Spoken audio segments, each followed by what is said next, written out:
So relationships are critical. Our relationship, I knew you before you were my realtor. That was important for me because I knew I needed to have someone that I just like unrelentingly trusted to be able to not only make decisions on my behalf in cases, but also like to truly understand me, to know what type of house I want, what I liked, what I didn't like. What's up, everybody? This is Kyle with Kyle Sterling Properties, and this is The Real in Real Estate. Of course, you know I have my boy here, Kendrick, top financial advisor in the DMV, and we are super excited to welcome our next guest, Rictor Craig. He is the co-founder and founding principal of Statesman College Preparatory Academy for boys. He is also the founder of the National Association of Black Male Educators. Relationships is a science to us. Children don't learn from people they don't like. Adults don't do good work with people they don't like. And so we spend a lot of time teaching people how to build relationships, because what most schools do is assume that the people that come into work know how to build relationships and like children. And those are two really big assumptions to make that aren't necessarily true for everyone. 50% of the workforce is divorced. We cannot assume that people know how to build relationships and keep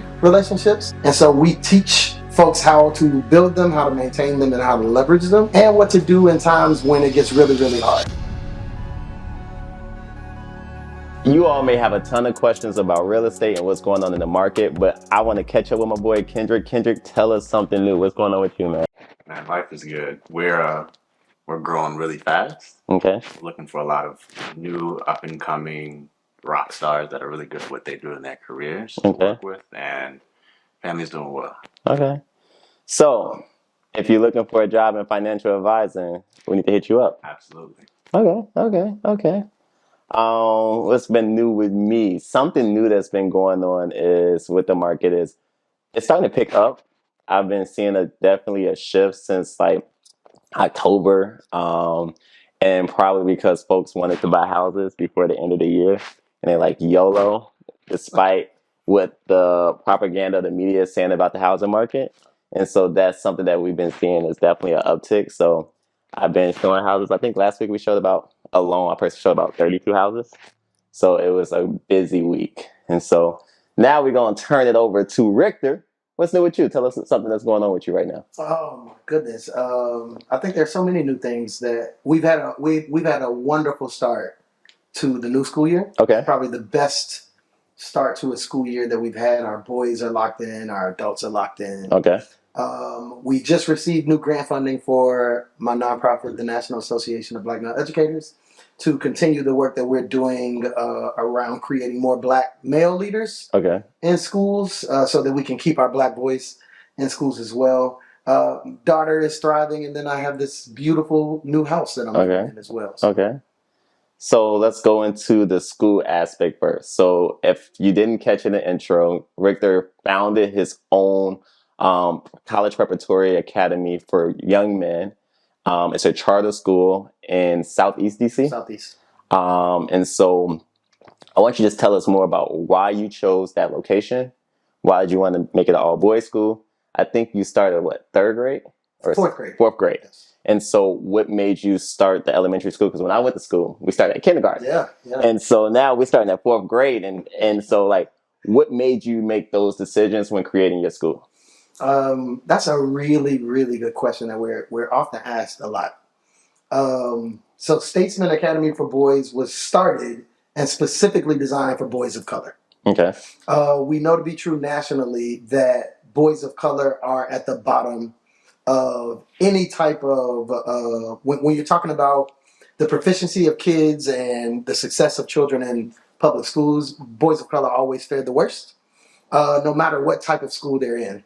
And so we opened our doors in 2018, and in 2017, we just pretty much toured the nation for an entire year and interviewed over 500 boys of color across the country and asked them what they would want to be in a school that they never want to leave. And so one of the things that we did different from any other school opened in the nation is that we built our boys with Black and brown boys, not for Black and brown boys. And so we took what they said they needed, we took it as truth. We took what the research says about boys of color and urban poverty, and then we took our own experiences and we triangulated that data together, and thus Statesman was born. What we knew to be true about what the data said was that in third grade, boys of color make a decision of whether or not they like school. And so we strategically and intentionally start in fourth grade, and we use that as the year to recapture them and really get. We want learning in school to be fun for them, so that they can enjoy learning and therefore have better success. And the first thing that we have to do, because the boys told us that schools didn't like them and they didn't like school, we had to reshape that narrative for them. And so fourth grade is all about fun. It's all about like having fun, enjoying school, making friends, loving folks, loving hard. Because our boys are coming with us. They're coming to us with a bunch of trauma, and we've got to respond to that in a way that does not re-traumatize them even more. If you can say, what's that one thing that's the magic sauce that has allowed your school to be successful over the years? Because now you have become almost like the blueprint for other schools throughout the nation, whether it's for boys of colors or just co-gender or diverse mixture of races. You still have become a blueprint. You created that. What's the one thing that you feel like your school does? I'm gonna have to cheat and give you two. Okay, 1.5. First, by far, is relationships. Okay. Like, relationships is what we do. Relationships is a science to us. Children don't learn from people they don't like. Okay. Adults don't do good work with people they don't like. And so we spend a lot of time teaching people how to build relationships, because what most schools do is assume that the people that come into work know how to build relationships and like children. And those are two really big assumptions to make that aren't necessarily true for everyone. Okay. 50% of the workforce is divorced. And so we cannot assume that people know how to build relationships and keep relationships. And so we teach folks how to build them, how to maintain them, and how to leverage them, and what to do in times when it gets really, really hard. Because boys are going to test you. They're going to say the craziest things, do the craziest things, and what you do in response to that is super important. And so we teach people how to manage emotions. We teach folks how to have conversations about difficult topics and it not be so difficult. I think up next to that, especially for communities like the one we serve, mental health has to be a priority. We decided to do mental health a bit different. We do provide services for all of our boys, but I have 3 full-time mental health folks for my adults. And so my adults get weekly therapy. If you look like me, you need to be talking to somebody. There's trauma there, and we oftentimes don't recognize how it shows up at work, especially when we're met with trauma, how we process that and give that back out. And we've just committed to not re-traumatizing boys who have been traumatized. In addition, my staff is 75% Black men. And theoretically, we're asking Black men to come back into spaces where they too were traumatized, and we've got to provide responses to that. So, Rictor, you mentioned relationships, and you're teaching the importance of relationships amongst your students and like how to create a brotherhood and the relationships amongst the staff and everything in between, the relationships between the students and the staff. How do you, some of the values that you teach, you implement in your current life when it comes to like your relationship with me as your realtor and your relationship with your financial advisor and just other avenues outside of the school? How do you garner relationships? How do you maintain relationships? What do you think are the important key components of a successful relationship? So I'll say I value the core value of relationships because I believe in it so much. I was just taught from early on to just like, especially when I went off to school, one of the things my grandmother told me to do is just like make friends wherever I go. Make friends in the adults so that they were able to like help me and see me. And I'll say at North Carolina A&T, like I needed a friend in the financial aid office. And so I immediately made that, and it just made my life easier.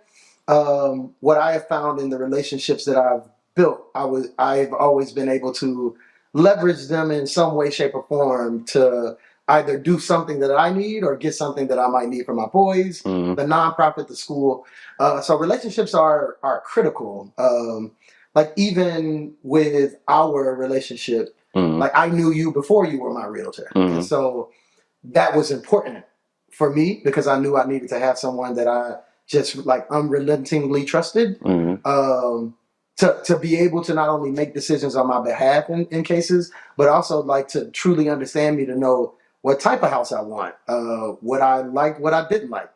I'm a very voluble person when it comes to like telling someone the truth in love, and so I value those type of relationships back, so that I can grow in whatever area I'm trying to grow in, whether it's professionally or personally. And to hone in on that really quick, because you started off as a teacher. Yes. And you went to administration, and you said, forget it, I'm just going to start my own school. Forget the regular system. What were some of the seeds and relationships you were planning to go from teacher to starting your own school? And do you still maintain those relationships? Because I don't think many people,